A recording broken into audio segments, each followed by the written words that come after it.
2 கட்டங்களாக சட்டமன்ற தேர்தல் நடைபெற்ற பீகாரில் வாக்கு எண்ணும் பணி இன்று காலை 8 மணிக்கு தொடங்க இருக்கிறது. இந்த நிலையில் பீகார் அரியணை யாருக்கு சொந்தமாக போகிறது என்ற கேள்வி எழுந்திருக்கிறது. அது பற்றி அந்த சிறப்பு நேரலையை பார்த்து வருகிறோம். தொடர்ந்து விவரங்களை எமது செய்தியாளர் மதி இணைந்திருக்கிறார், அவரிடம் கேட்கலாம்.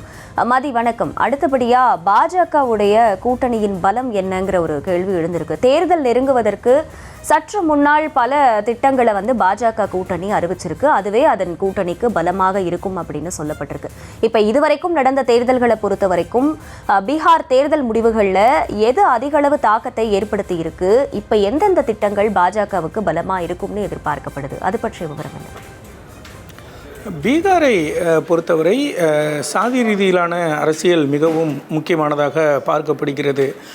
அங்கு இருக்கக்கூடிய யாதவ சமூகத்தினுடைய வாக்குகள் யாருக்கு போகிறது, அதே போல் சிறுபான்மையினருடைய வாக்குகள் இருக்கக்கூடிய மற்ற சாதிகள் உள்ளிட்ட பீகாரை பொறுத்தவரை வட மாநிலங்களைப் போலவே பீகாரும் முக்கியமாக சாதி ரீதியிலான வாக்குகள் மிகப்பெரிய அளவில் பீகாரினுடைய தேர்தலில் கணிசமான தாக்கத்தை ஏற்படுத்தக்கூடியவை.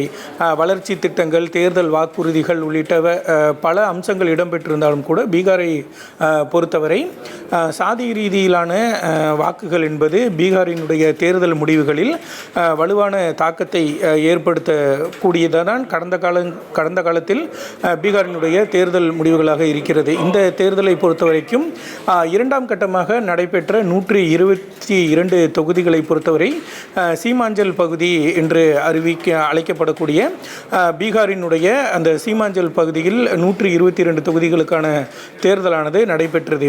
அந்த பகுதியில் யார் வெற்றி பெற போகிறார்கள், அதே போல் நகர பகுதிகளில் யார் வெற்றி போகிறார்கள், அந்த சமுதாயத்தினருடைய வாக்கு யாருக்கெல்லாம் கிடைக்கப் போகிறது என்பது மிகவும் முக்கியமாக இருக்கிறது. அது மட்டுமில்லாமல் பீகாரை பொறுத்தவரை பெண்களினுடைய வாக்கு தேர்தல் முடிவுகளில் கணிசமான தாக்கத்தை ஏற்படுத்தக்கூடியதாக இருக்கிறது. அந்த வகையில் தான் இந்த தேர்தலில் 10% பெண்களினுடைய வாக்குகள் ஆண்களினுடைய வாக்கு சதவீதத்தை விட பெண்களினுடைய வாக்கு சதவீதம் என்பது 10% இந்த தேர்தலில் அதிகமாக இருக்கிறது. எனவே என்ன மாதிரியான தாக்கத்தை ஏற்படுத்த போகிறது என்பதையும் நாம் பார்க்க வேண்டும். இந்த தேர்தலை பொறுத்தவரை தேர்தல் அறிவிப்பு வருவதற்கு சில நாட்களுக்கு முன்பாக தான் பாஜக சார்பில் பல்வேறு திட்டங்கள் அறிவிக்கப்பட்டன. குறிப்பாக பெண்கள் சுயதொழில் தொடங்குவதற்கு 10,000 ரூபாய் வழங்கும் திட்டத்தை பிரதமர் நரேந்திர மோடி மற்றும் நிதிஷ்குமார் ஆகியோர் ஒன்றாக தொடங்கி வைத்தார்கள். அந்த திட்டம் என்பது இந்த தேர்தலில் பெண்கள் வாக்குகளை பாஜகவிற்கு கவருவதற்கு ஒரு யுக்தியாக பார்க்கப்படுகிறது. அதே நேரத்தில் அந்த திட்டம் மிகுந்த ஒரு பலனை பாஜகவிற்கு தரும் என்று பாஜகவே எதிர்பார்க்கிறது. தேர்தலுக்கு பிந்தைய கருத்து கணிப்பு முடிவுகளின் பொழுது கூட பாஜக சார்பில் அதைத்தான் தெரிவிக்கப்பட்டது. பெண்களினுடைய வாக்குகள் அதிக அளவில் பதிவாகி இருக்கின்றன, எனவே பெண்கள் தங்களுக்கு வாக்களித்திருக்கிறார்கள், அதன் மூலம் பாரதிய ஜனதா கூட்டணி வெற்றி பெறும் என்று பாஜக சார்பில் தெரிவிக்கப்பட்டது. இந்த 10,000 ரூபாய் மட்டுமில்லாமல் பெண்களை கவரக்கூடிய வகையில் பல்வேறு வாக்குறுதிகள் அறிவிக்கப்பட்டு இருக்கின்றன. அதே போல் அது மட்டுமில்லாமல் தற்பொழுது மத்தியில் பொறுத்தவரை பாரதிய ஜனதாவிற்கு தனிப்பெரும்பான்மை இல்லாத நிலையில் ஜேடியு உள்ளிட்ட பல்வேறு கட்சிகளினுடைய கூட்டணியில் தான் அவர்களுடைய தயவில் தான் மத்தியில் பாரதிய ஜனதா அரசு தற்பொழுது நடைபெற்று கொண்டிருக்கிறது. மத்தியில் பொறுத்தவரைக்கும் ஜேடியுவிற்கு, அதாவது ஐக்கிய ஜனதா தளத்திற்கு மொத்தம் 12 இடங்கள் இருக்கின்றன. அது பாஜக ஆட்சி தொடர்ந்து நடைபெற்று வருவதற்கு முக்கியமான இடங்களாக பார்க்கப்படுகிறது. அது மட்டும் இல்லாமல் 2024க்கு பிறகு தாக்கல் செய்யப்பட்ட பட்ஜெட்டில் ஆந்திரா மற்றும் பீகாருக்கு அதிக அளவிலான திட்டங்கள் அறிவிக்கப்பட்டன. ஆந்திராவை விட பீகாருக்கு மிக அதிக அளவிலான திட்டங்கள் அறிவிக்கப்பட்டன. அந்த பட்ஜெட்டை கூட இது மத்திய பட்ஜெட் கிடையாது, பீகாருக்கான பட்ஜெட் என்று கூட எதிர்க்கட்சிகள் கடுமையாக விமர்சித்தன. அந்த அளவிற்கு பீகாரில் பல்வேறு தொழிற்சாலைகள், கல்வி நிறுவனங்கள், பீகார் மாநிலத்திற்கு கூடுதல் நிதிகள் என பல்வேறு அறிவிப்புகள் தொடர்ச்சியாக அறிவிக்கப்பட்டன. அந்த அறிவிப்புகளும் தங்களுக்கு சாதகமாக இருக்கும் என்று பாஜகவினுடைய திட்டமாக இருக்கிறது. குறிப்பாக எதிர்க்கட்சிகளினுடைய அந்த வியூகத்தை முறியடிக்கக்கூடிய வகையில் பல்வேறு திட்டங்களையும் பாஜக தொடர்ச்சியாக அறிவித்தது. புதிய கல்வி நிறுவனங்களை தொடங்குவது, புதிய தொழிற்சாலைகள் கொண்டு வருவது என்று பல்வேறு அறிவிப்புகள் கொண்டு அதாவது அறிவிக்கப்பட்டு அதில் பெரும்பாலும் செயலாக்கப்பட்டிருப்பதாகவும் பாஜக சார்பில் தெரிவிக்கப்பட்டு இருக்கிறது. அதே வேளையில் பீகாரை பொறுத்தவரை மிக முக்கியமாக இருப்பது வேலைவாய்ப்பின்மை. பீகாரிலிருந்து தான் அதிக அளவிலான தொழிலாளர்கள் மற்ற மாநிலங்களுக்கு வேலை தேடி செல்வதாக தொடர்ச்சியான ஒரு குற்றச்சாட்டுகள் முன்வைக்கப்பட்டிருக்கிறது. அந்த தேர்தல் பிரச்சாரத்திலும் கூட ராஷ்டிரிய ஜனதா தளம் சார்பில் அந்த குற்றச்சாட்டானது முன்வைக்கப்பட்டது.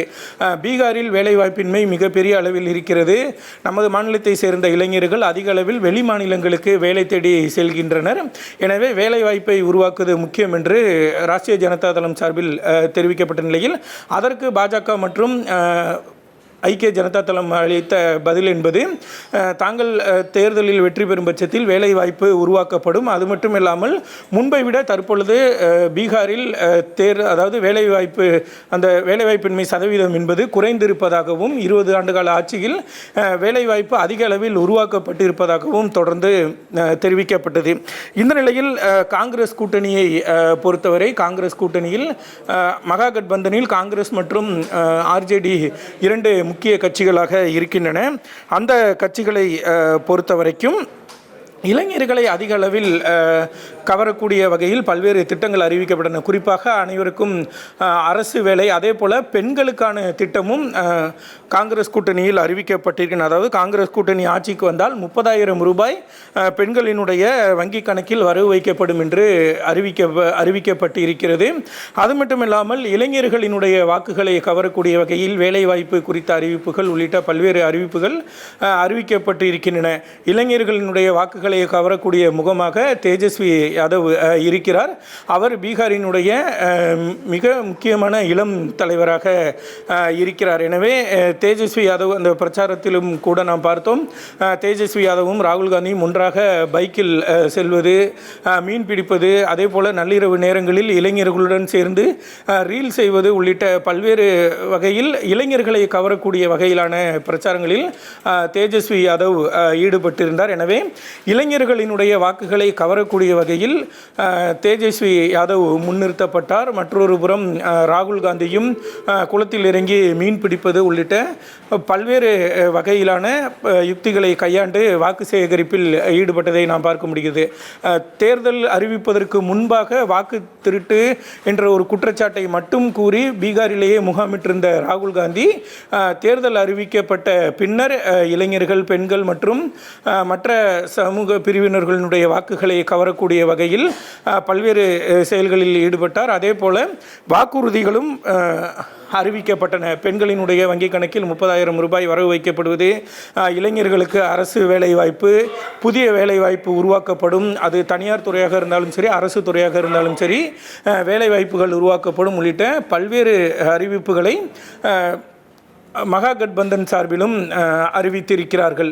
எனவே இந்த முறை தேர்தலை பொறுத்தவரை சாதிய கணக்கு எல்லாம் தாண்டி வேலைவாய்ப்பு மற்றும் மகளிர் வாக்குகள் என்பது மிக முக்கியமான இடத்தை பிடிக்க இருக்கிறது. இரண்டு தரப்பினரையும், அதாவது இளைஞர்களையும் பெண்களையும் எந்த கட்சி கவர்ந்திருக்கிறது, எந்த கட்சி அவர்களை திருப்திப்படுத்தி இருக்கிறது, அதாவது தேர்தல் பரப்புரைகள் மூலம் எந்த கட்சி எந்த கூட்டணி அவர்களை திருப்திப்படுத்தி இருக்கிறது என்பதை பொறுத்து இந்த தேர்தல் முடிவுகள் இருக்கும் என்றுதான் அரசியல் நிபுணர்களுடைய கருத்தாக இருக்கிறது.